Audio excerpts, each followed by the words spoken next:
Okay, this is the WS room category.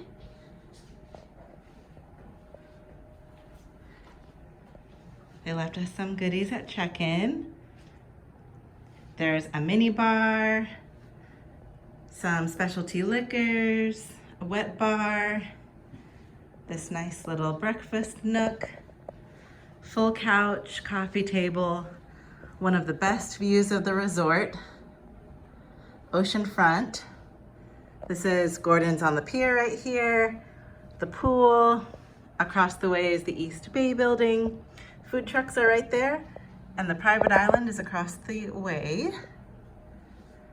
We have one TV here, walking into the separate bedroom, a huge bed, another TV. This is looking back at the living area. Here's access to our balcony from another side. And again, one of the best views on the resort.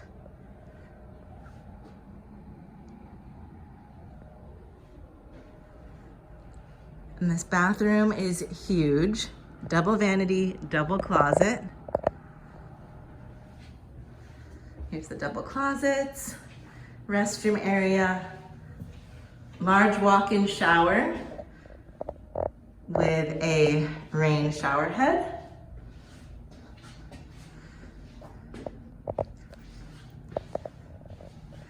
Red Line Spa amenities. And that's it for the tour.